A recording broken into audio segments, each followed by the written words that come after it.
Hi, this is a video using the lock cylinder removal tool on the what's called the System II BMW saddlebag, which is on the R1200RT ST, the K bikes, the K12 and 1300 GT, and the R1200R, wherever the lock is on the flat surface of the bag, from 05 all the way up to where the liquid cooleds came out, and then or the 1250s, where then the lock was moved back here to this area here. That's a whole different bag. So in removing this, we're going to try to do this in real time. The keyway should be in this position here, and the bag needs to be with a painted lid on your bench or table, and because there's only one direction that the lock wafer will come out. And as the bikes got newer, things changed a little bit, and some of my videos are a little outdated. Like the top cases, I talk about the working on the left side of the lock cylinder, which is most common. But I just did a practice run on this one, and I used the right hand side and it worked. So even though this is a lock cylinder that the wafers are pinned in from BMW, because the bags came with the bike as an RT would, as opposed to say a R1200R where you had to buy the bag separately, and usually the dealer keys the lock cylinders to the bag. But sometimes they do order the lock cylinders from BMW. But anyway, as you'll see, the wafers are pinned in on this one, and we can do it apparently left or right, even though there is a pin that goes through the lock right about here. It's a brass pin that goes in. If we get time, I'll show you that. But anyway, this is a tool I'm sending out today to a gentleman in Georgia. So again, we're going to go along the ceiling or the roof, the top of the lock cylinder, the keyway, all the way to the end. We're going to twist it a little bit, and this way we're going to go counterclockwise. Not quite to the 1 o'clock position, just till we feel some resistance. Sorry, the 11 o'clock position till we feel some resistance. Then bring it back, and you'll feel the tooth of the tool go into a notch. And if it's a quiet environment you're in, you'll actually hear it click in. And then twist it a bit more. So now we're going to go to the 11 o'clock position without getting it out of that notch.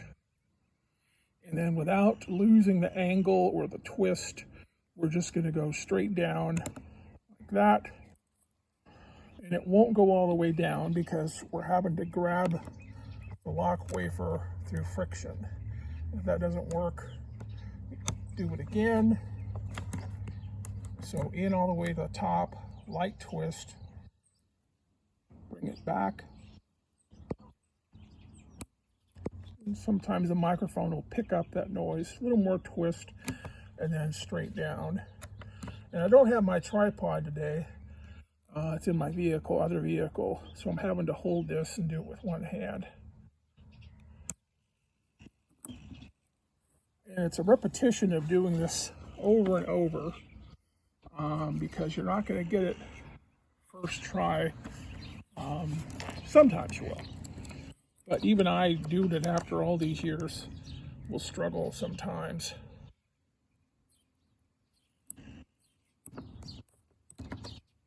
So I'm just going to work on this without any talk.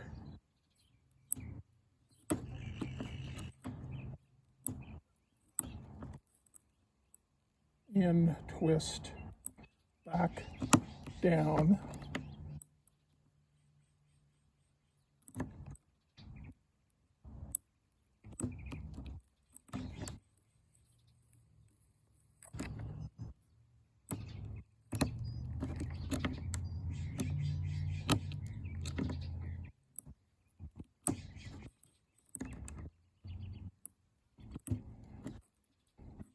there we go.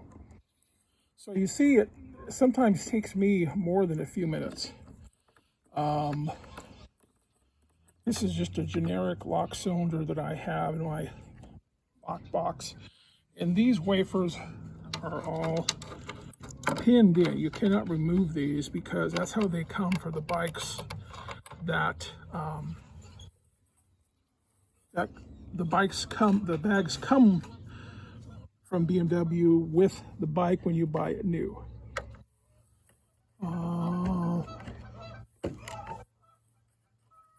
Here is the pin, a little brass pin that slides in along the left side under this bottle cap, let's call it. And it goes all the way through the length of this lock cylinder, and that's what holds the wafers in so that they can't be removed. You'll forgive the dog in the background. She wants to come out and scatter my lock wafers all over the driveway as she's done before. But anyway, it's I have an example I can try to show you, but I don't think it's going to photograph well. This is a pinned in cylinder. Yeah, you can't see it. We'll forget about that. Anyway, this tool I'm sending off today, and from the other videos I have posted, the tooth of the tool, as I call it, goes into a channel here, and through friction you're going to pull straight down, and it brings this lock wafer, which is the very last one, it brings it down just enough, maybe 1/16 of an inch. And when it does that, it doesn't take much. It releases it from the bag, and then there is no spring in there, but when it comes out, it kind of springs out on its own. But it's always a nice surprise when it comes out. Anyway, I'll get this posted onto YouTube for future owners of the tool and that have the System II case, such as this. And I might be getting the mechanism from a 1250 case in, or the S1000XR uses the same case where the lock is back here. And I'll try to do a video on that because that's obviously the latest version. That one's a little trickier, but we'll go into that in the future. Hopefully I'll get an example to do a video on that. But this is right now the most popular case, and the top case video I have still is valid even on the 1800 and 1250 because it uses the same top case. Okay, I hope this was some help.